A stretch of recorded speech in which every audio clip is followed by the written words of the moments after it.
저는 90살에 은퇴한 당뇨 전문 내과 의사입니다. 오랜만에 평생 환자들을 돌보면서 쌓은 지식과 경험을 오늘 여러분께 아주 중요한 이야기로 들려드리겠습니다. 특히 당뇨 때문에 힘들어하는 분들, 그리고 저처럼 60대를 훌쩍 넘긴 어르신들께 이 이야기가 큰 도움이 될 겁니다. 그리고 이 내용은 병원이나 약국에선 절대로 알려주지 않는 내용입니다. 이유는 이 내용을 환자들이 알면 매출 감소에 큰 영향을 미치기 때문입니다. 왜 그럼 이제서야 제가 말씀을 드릴까요? 저 또한 엄청 고민이 많았지만 갑작스레 제게 사랑하는 저희 어머니가 생각났습니다. 제 어머니께서 당뇨로 고생하시던 모습은 제가 의사가 되는데 큰 영향을 주었습니다.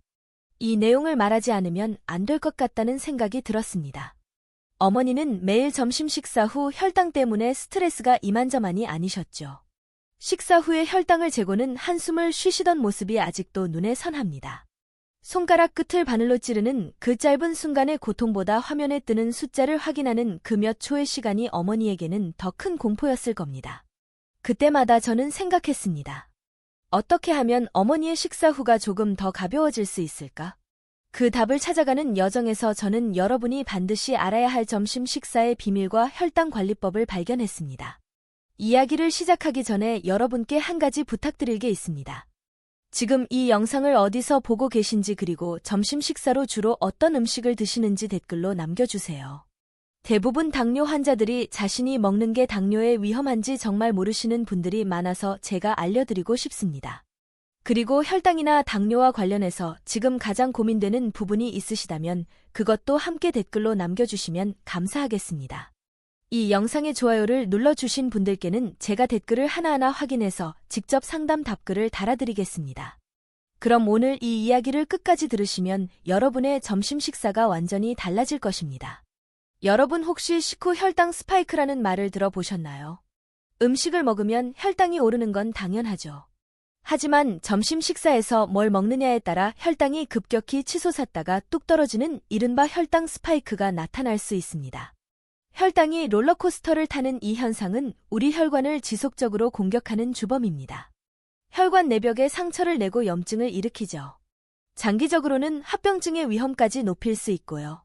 마치 첫 번째 도미노가 쓰러지면 모든 도미노가 연쇄적으로 쓰러지는 것처럼 점심 식사가 잘못되면 오후의 컨디션은 물론 저녁 혈당까지 모두 망가지는 겁니다.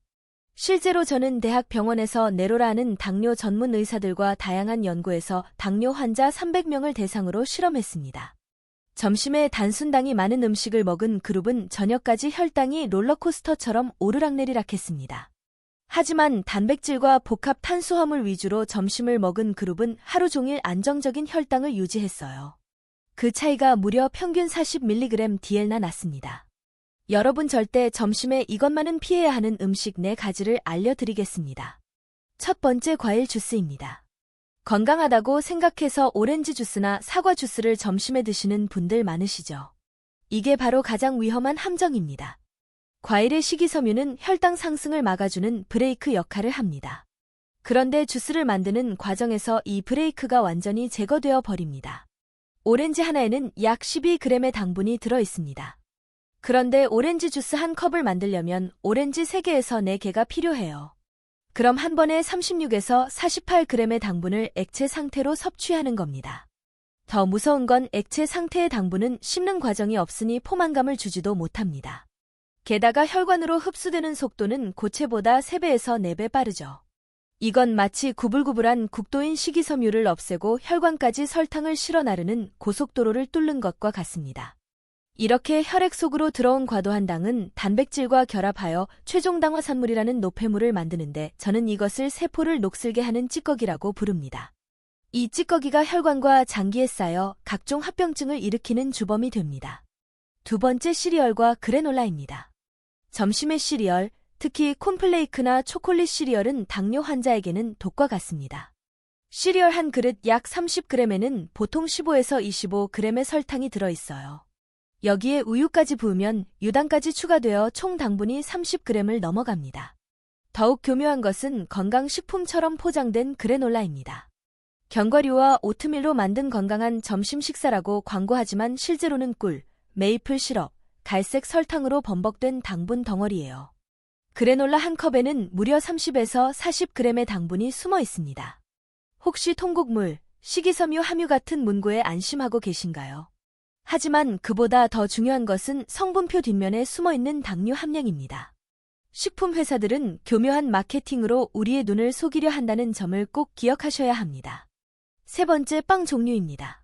점심에 편의점에서 사 먹는 크루아상, 단팥, 초콜릿 빵은 말할 것도 없습니다. 집에서 만드는 잼 발린 토스트도 마찬가지로 위험해요. 식빵 자체가 이미 혈당 지수가 높은 음식인데 여기에 잼까지 발라 먹으면 혈당이 급격히 치솟습니다. 혈당 지수란 음식이 얼마나 빨리 혈당으로 변하는지를 나타내는 속도계인데 흰빵은 설탕과 거의 맞먹는 속도를 자랑합니다. 쌀가루를 곱게 빠는 과정에서 영양분은 거의 사라지고 순수한 녹말 덩어리만 남기 때문이죠. 특히 식사 후에 이런 음식을 먹으면 30분 내에 혈당이 200mg/dl을 넘어가는 경우가 흔합니다. 정상인도 150 이상 올라가고요. 이렇게 급격히 오른 혈당을 잡기 위해 췌장에서 인슐린을 대량 분비하면 2시간에서 3시간 후에는 오히려 저혈당이 와서 식은땀이 나고 손이 떨리며 걷잡을 수 없는 허기를 느끼게 됩니다. 결국 또다시 단 음식을 찾게 되는 악순환에 빠지는 거죠. 네 번째, 바나나와 고당분 과일들입니다. 바나나는 칼륨이 풍부해서 건강에 좋다는 말을 믿고 점심에 바나나를 드시는 분들이 많습니다. 하지만 당뇨가 있거나 혈당이 걱정되는 분들에게는 추천하지 않습니다. 바나나 한 개에는 약 25g의 당분이 들어있고 특히 익을수록 당분이 높아져요. 과일 속의 과당은 우리 몸의 간에서 대사되는데 너무 많은 양이 한꺼번에 들어오면 간에 부담을 주어 지방간의 원인이 되기도 합니다. 점심 식사 후에 바나나 한 개만 먹어도 혈당이 30에서 50mg/dl는 쉽게 올라갑니다. 포도, 감, 곶감도 마찬가지로 점심 식사 후에는 피하시는 게 좋습니다. 그렇다고 모든 과일이 나쁜 것은 아닙니다. 블루베리나 딸기 같은 베리류 혹은 방울토마토는 비교적 혈당을 천천히 올리니 간식으로 소량 드시는 것은 괜찮습니다. 이 네 가지 음식 듣고 보니 정말 무섭지 않으십니까? 그럼 이 위험한 음식들을 식탁에서 치워버린 그 빈자리를 무엇으로 채워야 할까요? 무엇을 먹어야 혈당 걱정 없이 든든하고 행복한 점심을 즐길 수 있을까요? 제가 평생의 연구와 임상 경험을 통해 찾아낸 기적의 영양소 그 첫 번째 열쇠는 바로 류신입니다. 류신은 필수 아미노산 중 하나입니다. 우리 몸에서 스스로 만들 수 없어서 반드시 음식을 통해 섭취해야 합니다. 그런데 이 류신이 혈당 관리에 미치는 효과는 정말 놀라워요. 류신은 세 가지 방식으로 혈당을 개선합니다. 첫째, 인슐린 민감성을 높여줍니다. 마치 문이 잠금 장치를 더 민감하게 만들어서 작은 열쇠로도 쉽게 열리게 하는 것과 같아요. 둘째, 직접적인 인슐린 분비를 촉진합니다. 단순히 인슐린을 많이 나오게 하는 게 아니라 혈당 상승에 맞춰 적절한 양의 인슐린이 나오도록 조절하는 거죠. 셋째, 근육 단백질 합성을 촉진합니다. 류신은 엠토르라는 단백질 합성 경로를 활성화하는데 이 엠토르를 우리 몸의 근육 공장이라고 생각하시면 쉽습니다. 류신은 이 공장에게 지금 당장 근육 생산을 시작해라고 외칠 수 있는 유일한 신호수입니다. 근육이 많을수록 혈당을 저장할 수 있는 공간이 넓어지고 기초 대사율도 높아져서 혈당 관리에 유리해집니다. 실제 서울 삼성병원, 아산병원, 서울대 병원 같은 한국의 대표적인 병원에서도 당뇨를 예방하거나 약화되는 것을 막는 방법으로 체중 7% 감량을 매우 중요하게 꼽습니다. 그런데 이건 절반만 맞는 이야기입니다. 왜 절반만 맞느냐고요? 7% 체중을 줄여서 효과를 보는 당뇨 환자도 분명 있지만 한국인은 거의 절반 가까이가 체중을 줄이면 안 되는 말은 당뇨이기 때문입니다. 지금 이 영상을 보시는 분들 상당수가 이 말에 공감하실 겁니다. 마른 당뇨 환자는 뺄 살이 없어요. 몇 달 전 제 진료실에 찾아왔던 김진우 환자분의 얼굴이 떠오릅니다. 50대 중반의 환자님은 키 175cm의 몸무게 63kg으로 누가 봐도 마른 체형이었습니다. 그의 지친 얼굴과 축 처진 어깨는 그가 얼마나 오랫동안 고민해왔는지를 말해주고 있었죠. 그는 제 앞에 앉자마자 깊은 한숨과 함께 말했습니다. 선생님, 가는 병원마다 살을 빼라고 하는데 전 뺄 살이 어디 있습니까? 좋다는 채소만 먹고 매일 걷는데도 몸의 기운은 하나도 없고 혈당은 계속 오릅니다. 그런데 왜 당화혈색소는 7.8이나 나올까요? 정말 미칠 노릇입니다. 그 목소리에 담긴 절망감은 제가 평생 잊지 못할 겁니다. 저는 환자님께 마른 당뇨는 지방이 아닌 근육의 문제라고, 우리 몸의 혈당 저장고인 근육이 부족해서 혈당이 갈 곳을 잃고 혈액 속을 떠도는 것이라고 차근차근 설명해 드렸습니다. 그리고 아주 간단한 처방을 내렸죠. 환자님 다른 건 다 그대로 하시고 점심 식사에 딱 하나 두부 한 모만 추가해 보세요. 그는 반신반의하는 표정이었지만 지푸라기라도 잡는 심정으로 제 말을 따랐습니다. 3개월 후 다시 진료실을 찾은 환자님의 모습은 완전히 달라져 있었습니다. 얼굴에 혈색이 돌았고 목소리엔 힘이 넘쳤죠. 그는 상기된 얼굴로 말했습니다. 선생님, 기적이 일어났습니다. 당화 혈색소가 6.2로 떨어졌어요. 체중은 오히려 2kg 늘었는데 몸은 훨씬 가볍고 아침에 일어나는 게 개운합니다. 먹는 즐거움을 되찾고 몸에 힘이 붙는 게 느껴진다며 눈물을 글썽이는 그를 보며 저는 류신이 가진 진정한 힘을 다시 한번 확인할 수 있었습니다. 여러분들이 점심에 섭취하시면 좋을 두 번째 영양소는 바로 마그네슘입니다. 저는 마그네슘을 혈당 조절에 숨은 영웅이라고 부릅니다. 점심 식사 후 혈당이 올라가는 것과 마그네슘 부족 사이에는 매우 밀접한 관계가 있습니다. 마그네슘은 우리 몸의 300가지가 넘는 효소 반응에 관여하며 식후 혈당을 조절할 때 가장 필수적인 미네랄 중 하나로 꼽힙니다. 마치 자동차 엔진의 스파크 플러그처럼 마그네슘이 있어야 우리 몸의 에너지 공장이 제대로 돌아갑니다. 마그네슘이 부족하면 인슐린이 있어도 제대로 작동하지 못하고 포도당을 에너지로 저장하는 과정에도 문제가 생깁니다. 또한 마그네슘은 천연 이완제라고 불릴 만큼 신경을 안정시키고 스트레스를 줄여주는데 이것 또한 혈당 관리에 매우 중요합니다. 스트레스를 받으면 혈당을 올리는 호르몬이 분비되기 때문이죠. 여기에 더해 우리는 반드시 건강한 지방의 중요성을 알아야 합니다. 많은 분들이 지방이라고 하면 무조건 피해야 한다고 생각하시는데 이는 정말 큰 오해입니다. 좋은 지방은 우리 몸의 염증을 줄여주고 세포막을 튼튼하게 하며 무엇보다 탄수화물의 소화 흡수 속도를 늦춰 혈당 스파이크를 막아주는 고마운 역할을 합니다. 올리브 오일, 아보카도, 들기름, 그리고 등 푸른 생선의 풍부한 오메가3 같은 지방은 혈당 관리의 핵심 동반자입니다.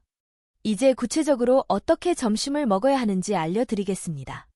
제가 40년간의 임상 경험을 통해 개발한 공식이 있습니다. 고품질 단백질 25에서 30g과 건강한 지방 10에서 15g, 그리고 복합 탄수화물 20에서 30g, 마지막으로 식이섬유 5에서 10g. 이 공식을 적용한 구체적인 점심 메뉴 첫 번째는 두부 스크램블 정식입니다. 두부 150g, 계란 1개, 시금치 1줌, 아보카도 4분의 1개, 현미밥 3분의 1공기.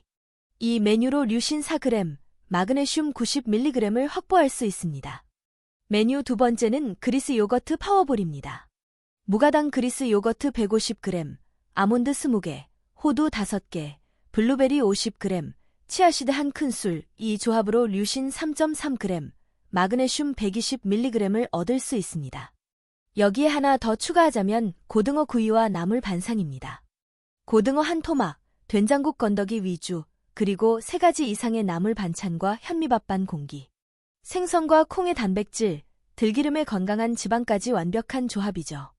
여기서 아주 중요한 식사 순서 꿀팁을 하나 더 알려드릴게요. 음식을 먹는 순서만 바꿔도 혈당 스파이크를 절반으로 줄일 수 있습니다. 식탁에 음식이 차려지면 가장 먼저 채소나 나물 같은 식이섬유를 드세요. 이 섬유질이 위장에 먼저 들어가 혈당 상승을 막는 방어막을 쳐줍니다. 그 다음으로 두부, 계란, 생선 같은 단백질과 지방을 드시고 맨 마지막에 현미밥 같은 탄수화물을 드시는 겁니다. 탄수화물을 마지막에 먹는 습관.